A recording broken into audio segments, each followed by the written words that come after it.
Yung yaang. Hey guys, share ko lang sa inyo, saglit.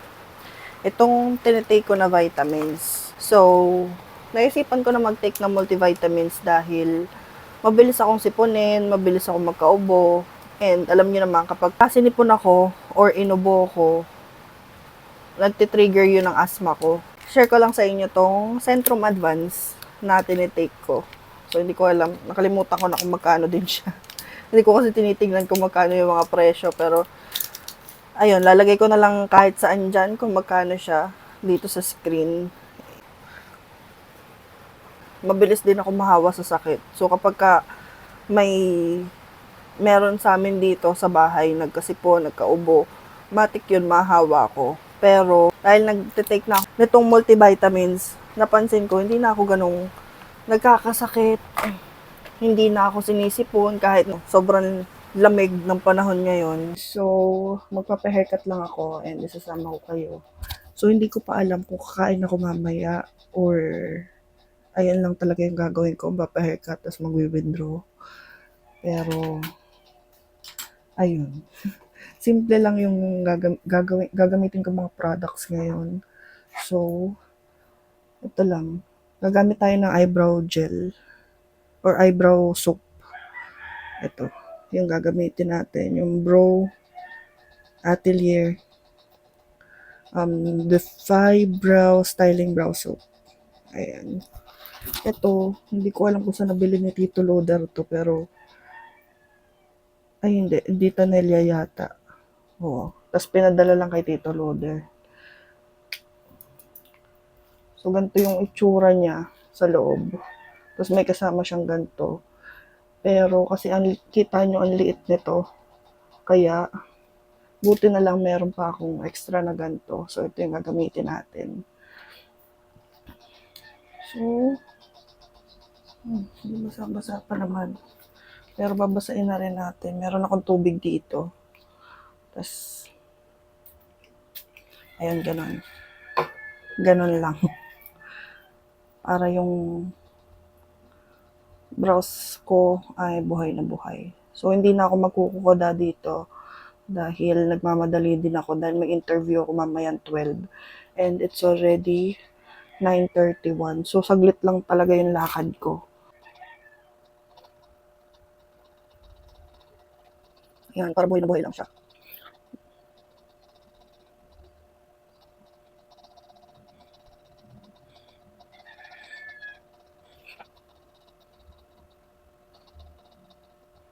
Tapos, yan, gaganyan.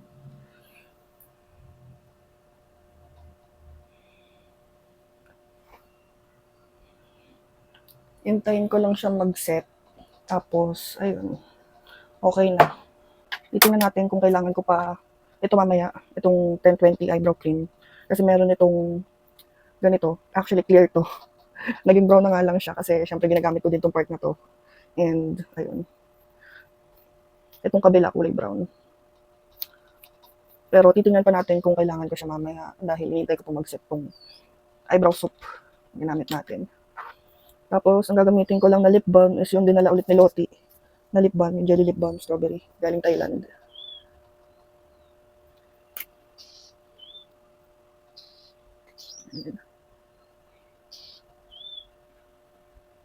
Dahil hindi natin kailangan masyadong blakado dahil magpapagupit lang naman din ako, di ba? Wala naman tayong kikitain or at saka weekdays ngayon. So, sigurado may mga pasok yung mga tao. Konti lang ang tao sa paligid and sa palengke lang din naman ako pupunta. Yan.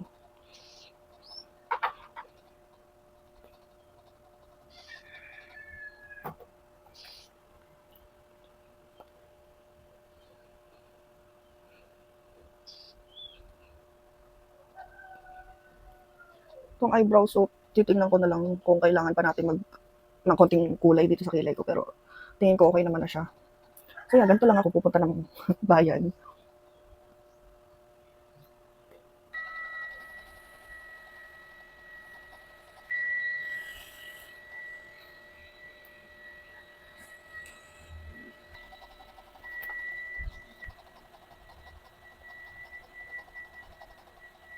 Parang putol yung kilay ko. Oo, putol kasi talaga siya. Kasi nung bata ako, na-aksidente ako. So, ayan. Tinahi siya, tapos hindi na tumubo yung kilay. So, sa tingin ko, kailangan talaga natin gamitin to. Itong 1020 na biniling pang kilay ng kapatid ko. And, ayun, binigay na niya sa akin kasi nahihirapan siya gamitin. Kaya, ayun, ito yung gagamitin natin ngayon. Yun yung itsura niya. So, konting-konti lang ilalagay ko. Dahil hindi, ayoko na kasing masyadong plakado eh.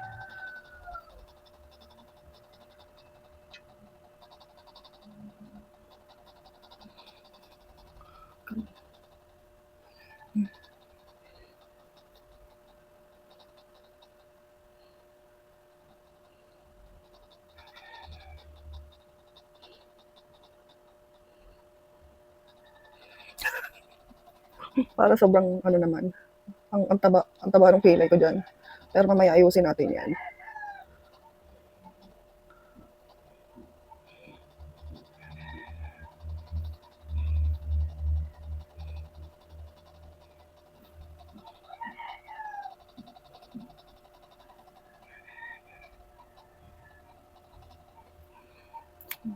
So, parang ang kapal niya, kaya babawasan natin. Imbis na yata na mapadali tayo, mas lalo ako magtatagal yun. Dahil sa ginawa kong to. Wala ko nitong Q-tip.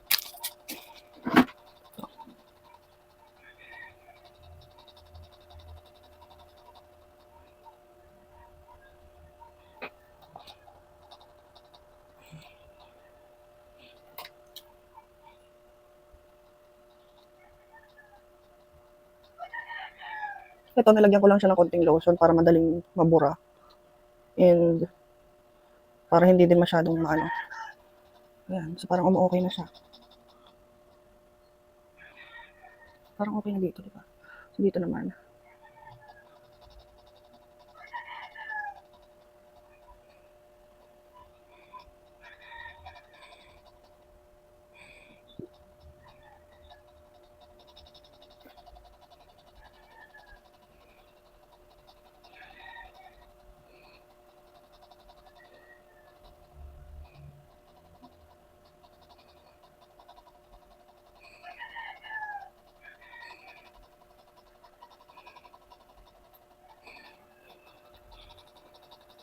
Tapos, lagyan ulit natin ng eyebrow soap ng bahagya.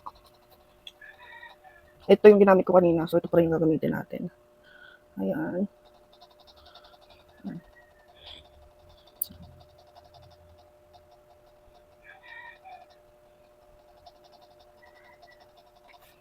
Ayan.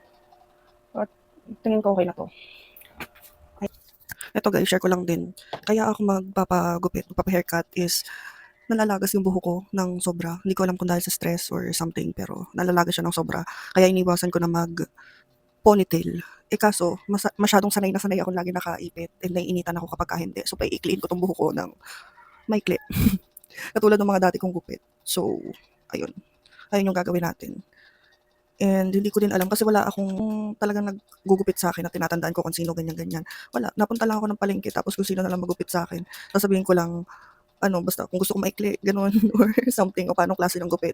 And usually, ang pinapagupit ko is, dahil makapal yung buhok ko, ay, ano tawag yun, layers. Pinapa-layers ko siya. Tapos, kulot-kulot yung buhok ko, kaya maganda yung nagiging, resulta. Pero ngayon, tingnan natin, kasi iba't iba nga, sabi ko naman sa inyo, iba't iba nga kung sino nagugupit sa akin. So, hindi natin alam kung sino mabubunot ko ngayon, kung magaling ba yung magugupit sa akin o hindi. So, tingnan na lang natin. So, ganito ang itsura ng buhok ko ngayon. Parang okay naman. Kaso, kailangan ko talaga siyang pagupitan kasi kailangan ko siya umikli para hindi siya maglagas na maglagas. Ayun. Kasi na-stress ako eh, no? Ayun. So, ganyan yung itsura niya ngayon. Pahikliin ko pa.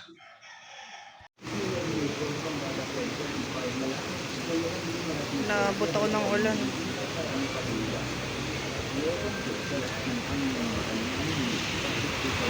So, nandito na ako sa bahay at ganyan ang kaikli yung buhok ko.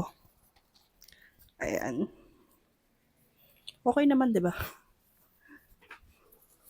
Medyo umikli lang siya ng sobra pero para sa akin saktong-sakto na yan kasi ayun, para hindi ko na siya ipitan din.